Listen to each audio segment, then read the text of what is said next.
What's up guys, Hatter here with another tip, trick, tutorial, whatever you want to call it. Hopefully you'll find it useful.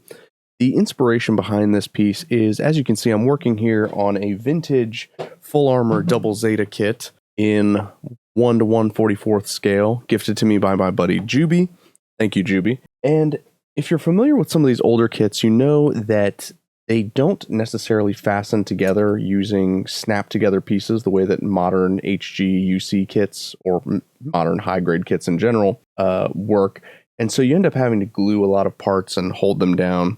As you can see, I'm already doing a little bit of customization here to give us a little bit more mobility in the ab area, maybe add some ab crunch. We'll see what we can do.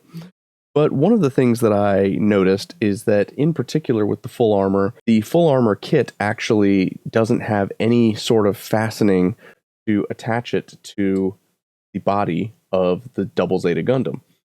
So your options are pretty limited. You can just basically glue it on there, or you have to come up with some solution, maybe some pegs or something like that. I thought that that would be pretty unattractive. And additionally, I thought to myself, well, hey, how cool would it be if I could take my high-grade double Zeta Gundam and give it a full armor kit? You know, what if we made this kit a little more modular, where we can swap the armor on and off to other kits?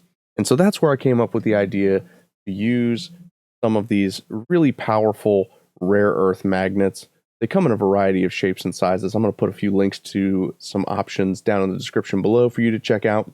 And what we're going to do is we're simply going to glue magnets to the inside of our chest piece and to the inside of our armor, and it's going to be able to hold our armor plating in place. And I'll also show you some tricks to hide that magnet so that it's not just kind of exposed. Obviously, we don't have to worry about it too much on the interior of the kit, but on the interior of the armor plate, you know, maybe we'll try and hide it. So let's get started. Okay, so our first step is going to be finding the ideal placement for our magnets. As you can see, I'm putting 2 magnets on the inside, 2 magnets on the outside. The reason I'm doing this is to make sure that whenever the part is on, we want it to be aligned correctly. The problem is if you do just one magnet, you know, things can end up kind of askew or twisted or turned. We want to make sure that this is locked in exactly the position that we want it in.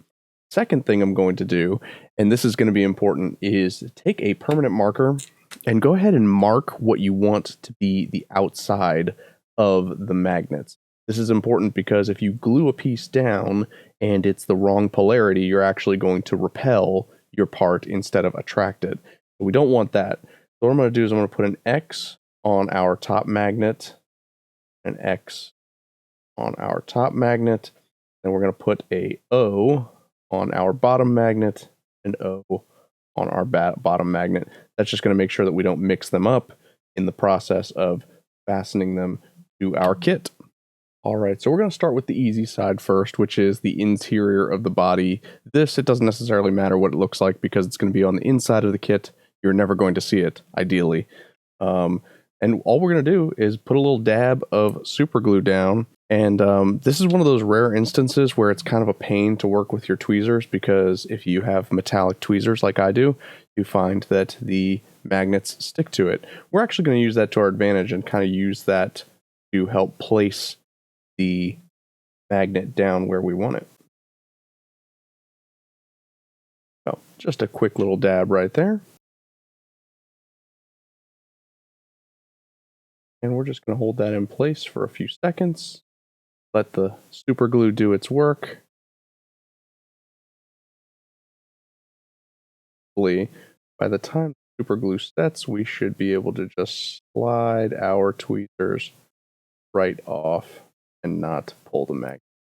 Now, for bonus points, you could, in fact, add the magnet on the outside in order to hold it in place while the glue is setting, but I don't think that that's going to be necessary. This is probably a better way to hold the magnets, to sort of wedge it between the 2 metallic pincers here. And we're just going to go ahead and put our top magnet in place. There.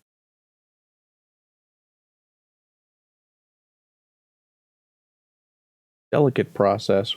or we don't want to touch or attract the other magnet. Okay, so now while that's setting, I want to talk about the inside of the chest cavity that we're going to be working with. So the bottom part seems like it's going to be okay. If we glue a magnet right there, I think that it's close enough that it'll stick to the magnet on the inside. What I'm worried about is there's a sort of deep chest cavity on the inside of the top part that if we glue the magnet to the back there, I don't think it's going to be close enough to really attract the part together. But what we're going to do is, while the glue sets on this, we're going to trim some ply plate down to size and just sort of wedge it in there and bring the magnet up closer to where it's going to connect with the chest. Now this might end up taking several layers, and that's okay. We will cut as many pieces as we need in order to get this magnet where we want it to be. Alright, so now we've got our ply plate trimmed down. It fits in there pretty snugly. But we're going to glue it in place anyway because we want it to be fastened properly.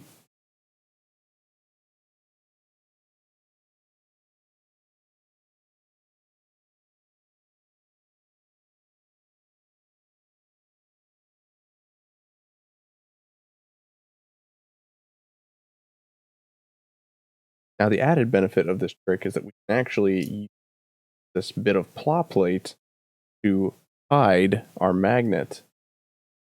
And as an added bonus, use it to sort of place where you need the magnet to be on the inside of your armor.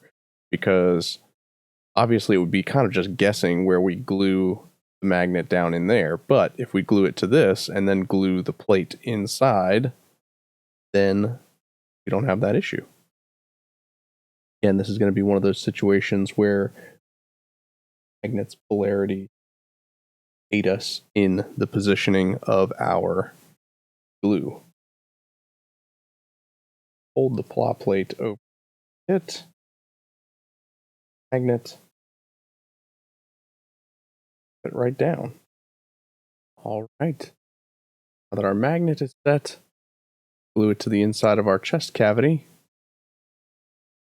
Be our little secret. I won't tell anybody.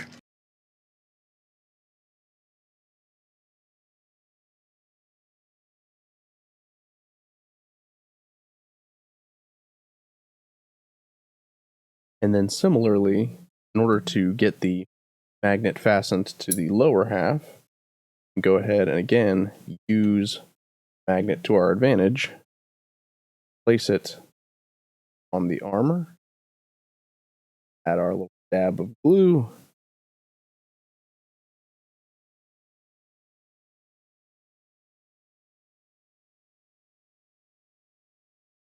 Let that set. All right, now I hear you through the screen. You're saying, Hatter, I don't have this problem because I don't have a full armor double Zeta Gundam to attach armor plates to. Well, dear viewer, let's talk for a moment about hardpoints. You see, on these newer Origin high-grade kits, you've got all these hardpoints all over the kit that make it pretty sweet and customizable.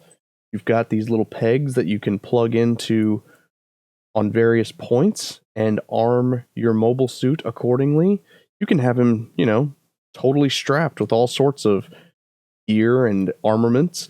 But after a while, he starts to look like Swiss cheese or like one of those stupid 30-minute missions. Well, we can solve that problem on our older kits that don't have those hard points by adding magnets to the backpack and skirt so that we can give them a similar full complement of armaments. Now for this particular example, I'm going to be using this high-grade Zaku, and we are going to add some magnets in order to fasten his bazooka onto his backpack, like so. Now this example is going to be a little bit trickier because, as you can see, our larger magnets are going to have a difficult time fitting into this tiny bazooka. So that is why we are going to employ the use of some tiny 1mm in diameter magnets. So these little 1mm magnets are going to go on the inside of the bazooka, and the larger magnet is going to go inside the Zaku backpack. Right, so here we go. We've got our backpack removed. We're going to do the same thing we did before, just add a little drop of glue to the inside, and then we'll a magnet on the outside to get the positioning correct.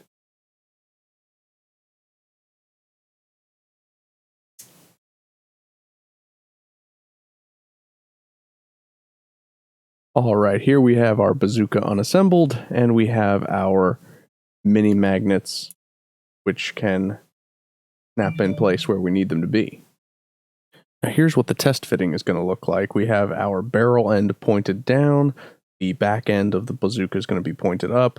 We want to try and align it so that the handle is facing outwards. And what I did was I just tossed the magnet inside the tube and just to see where it fits in there. But even with just one of these little 1mm magnets, we've still got some pretty good connection. Now I'm going to go ahead and put 2 in there because I do want to have a little bit of alignment control where, we want it to be as vertical as possible, but it's going to be a little bit difficult to achieve that with the tubing that comes up from the torso up into the backpack. All right, now here we are going to just glue our tiny 1mm mag basically to the top of our tube. Your mag here to make sure that we've got the right polarity. Look on the side here. And like I said, we're going to put a second magnet in there. This time I'm going to use a needle with our magnet on the end and see if that will help me place this exactly where we want it to go. All right, our super glue has set, and there you have it. We have our magnetic hardpoint for the high grade Zaku II, so he can carry his bazooka on his backpack.